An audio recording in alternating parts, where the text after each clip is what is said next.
कह रहे हैं ना कि आप बताइए जिस बात पर आपत्ति है, पॉइंट टू पॉइंट आपत्ति बताइए, हम उसके लिए संशोधन के लिए तैयार हैं। ये बात तो कही जा रही है ना। और एक दिन आपने ही मेरे पैनल पर बैठकर ये बात की थी कि कानून में सब कुछ गलत नहीं है।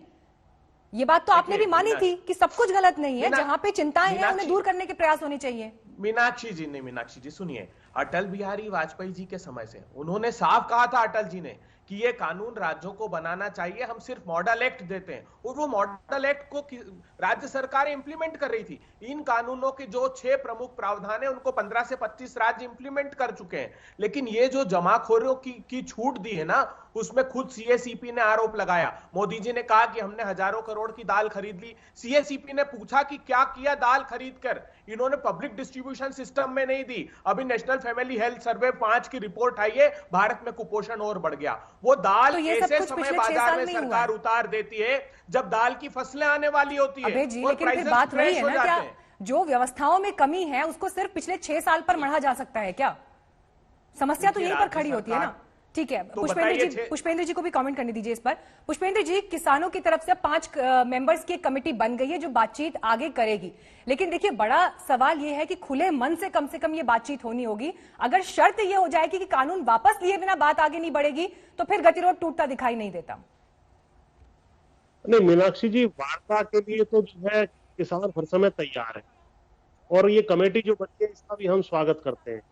यदि इसके ऊपर सुप्रीम कोर्ट की भी मोहर लग जाए, और जो बात सुप्रीम कोर्ट ने पूछी थी कि भाई ये कमेटी बना दी जाए, उसकी फॉर्मलाइजेशन हो जाए और वो किसानों की संतुष्टि करते हुए और कोई बीच का रास्ता ऐसा निकाल ले, क्योंकि ये बात भी सच है, हमारे बड़े भाई आदरणीय ओम प्रकाश धनखड़ जी भी जो बड़े किसान नेता हैं और किसान मोर्चा के अध्यक्ष भी भाजपा के रहे हैं, बैठे हैं, सुधारों की मांग थी, इसमें कोई शक शुबा नहीं है। लेकिन सुधारों के प्रति जो किसानों की आशंकाएं हैं उनको दूर किए बगैर ये जो स्टेप ले लिए गए हैं उससे जो है ये शक शुबा बढ़ा है। इसके लिए बीच का रास्ता यही है, कमेटी बने, कमेटी के ऊपर सुप्रीम कोर्ट की भी एक मोहर लग जाए जिसमें सभी तरह के लोग जो है एक शामिल हो। ये तो किसानों ने अपनी कमेटी बनाई है, लेकिन एक ज्वाइंट कमेटी भी अगर निर्माण हो जाए तो बहुत अच्छा होगा। और इसमें एमएसपी को प्राइवेट सेक्टर पे बाध्यकारी करने वाली जो बात है, हमारे बड़े भाई बैठे हैं धनखड़ साहब, वो अभी भी कह सकते हैं कि भाई इस मांग से हमें कोई आपत्ति नहीं है, तो काफी हद तक एक गुडविल जेस्चर सरकार की तरफ से हो जाएगा। क्योंकि लोकतंत्र में आप ही के देश के किसान अपनी ही चुनी हुई सरकार के सामने आके इतने लंबे समय से ठंड में बैठे रहे, और आज जी ठीक है, पुष्पेंद्र जी का ऑडियो थोड़ा क्लियर नहीं है, लेकिन धनखड़ साहब देखिए, जो बातें वो कर रहे हैं गतिरोध टूटने की दिशा में तो बड़ा कदम, अब अगर आज के दिन में भी बात की जाए तो शायद अगर सरकार किसान बनकर सोचेगी और किसान कम से कम अपने मूल स्वरूप के हिसाब से अगर बात करेगा और थोड़ा सरकार की व्यवहारिक दिक्कतें समझेगा तो ये गतिरोध टूटने की दिशा में एक रास्ता हो सकता है। लेकिन फिर बड़ी बात वहीं पर आकर टिकती है कि अगर किसान अड़े हुए हैं कानून वापसी पर, तो क्या कुछ समय के लिए कानून को टालना एक विकल्प सरकार के मंथन में हो सकता है? मीनाक्षी जी, मेरा मानना यह है, मैं कृषि मंत्री भी रहा हूं, मैं 2 बार किसान मोर्चा का राष्ट्रीय अध्यक्ष रहा हूं। मेरा मानना यह है कि इस आंदोलन से आमूलचूल सुधारों की बात निकली है।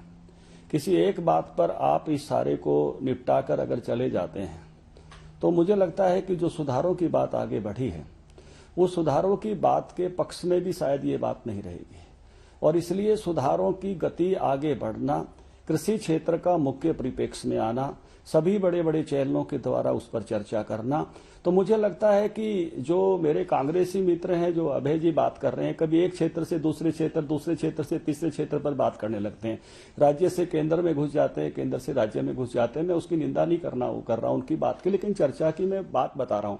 कुछ राज्य क्षेत्र में है, कुछ केंद्र के क्षेत्र में है। अगर इंटर स्टेट व्यापार होना है तो वो केंद्र के क्षेत्र में आएगा। मैं अपना कानून बना सकता हूं, पंजाब अपना बना सकता है, लेकिन मुझे मध्य प्रदेश जाना है तो वो रास्ता तो केंद्र से नहीं निकालना पड़ेगा।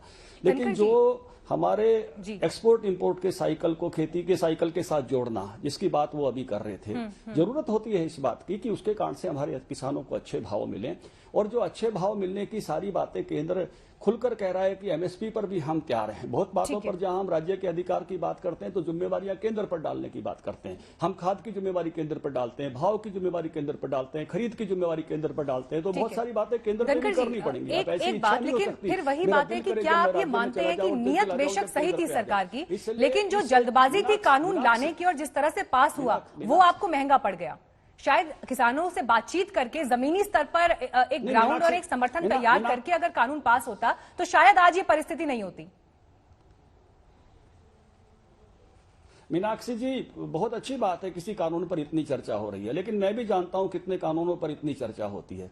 बहुत अच्छी बात है किसी कानून पर पूरा देश मंथन कर रहा है, मीडिया मंथन कर रहा है, नहीं तो चुपचाप कानून पास हो जाते हैं, जिक्र भी नहीं होता है। और ये कोई पीआरएस ओआरजी वाले केवल चर्चा किया करते हैं बैठ के कि कौन कौन से कानून आ रहे हैं। बहुत कम कानूनों पर इतनी व्यापक चर्चा होती है। ये भी मैं एक सुखद बात मानता हूं कि किसी कानून पर देश में इतनी चर्चा हो रही है। पॉलिसीज पर चर्चा हो रही है, पॉलिसीज लंबे समय तक कैसे गड़बड़ रही है इस पर चर्चा हो रही है, पॉलिसी आगे अच्छे कैसे हो इस पर चर्चा होती है। ये सुखद बात है। एक बहाना इस बहाने से भी मिला है तो चुनौती यही है कि कम से कम ये गतिरोध अब टूटना चाहिए।